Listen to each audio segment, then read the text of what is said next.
you have to have a tendency to lean towards the growth side. But really in our portfolios and what we're doing for our clients is to have that barbell strategy. We like to have some of the value and the cyclical component there because we do have to look forward to the reopening trade. And I think the market is doing a lot of that. You see in the fixed income markets that there's not a lot of volatility going on right there. And I think that tells us the macro story hasn't changed in regards to reopening, especially with vaccinations. But at the same time, that growth trade continues to do well. We have a little bit heavier tilt towards the growth side, and we think that's going to continue even with reopening happening. So have that barbell strategy with a little bit of both.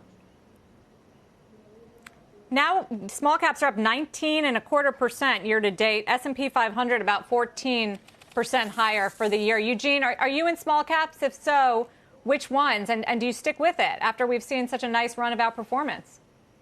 You've absolutely had a great run in small caps since, I guess, the beginning of November. And historically, small caps have outperformed large caps during a bull market. So the fact that it was lagging during most of the year, I think, was a result of people being, concerned more about COVID and small companies having less strong balance sheets and the like. We tend not to name small caps because of movement on shows. But I give you a couple. NVIDIA is one of the names. I'm sorry, Invitae is one of the names that we're in, which is a DNA sequencing company that's performed starting earlier well. We also own G3 Apparel, but we tend not to name those quite frequently out in public. Eugene, you don't think that the Russell, the small caps have just gotten way ahead of themselves? I mean, that's what one technician told me yesterday on the halftime report.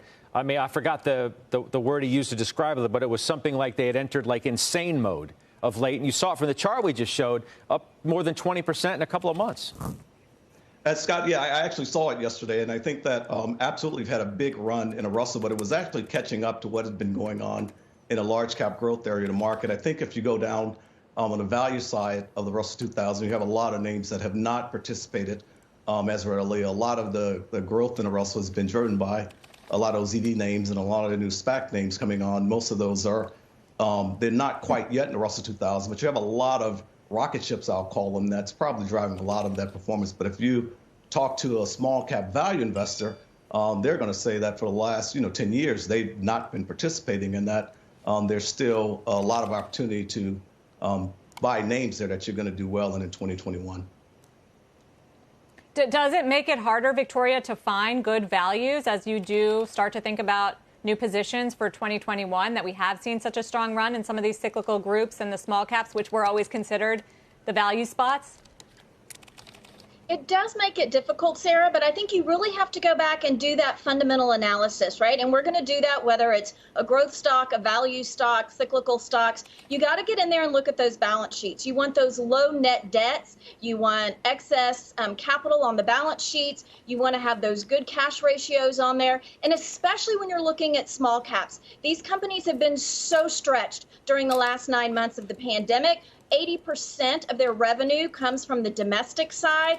And so that you really have to dig in and see, are these companies going to be able to make it through continued shutdowns? Obviously, we've had an uptick in COVID cases from the Thanksgiving holiday. I wouldn't be surprised when we hit that second or third week of January to see another spike after Christmas and New Year's holidays. And those small cap companies are really going to pay the price. So really dig in and do your fundamentals on those to make sure that you're not getting caught in just kind of a whipsaw reaction of a momentum trade. Shepard Smith here. Thanks for watching CNBC on YouTube.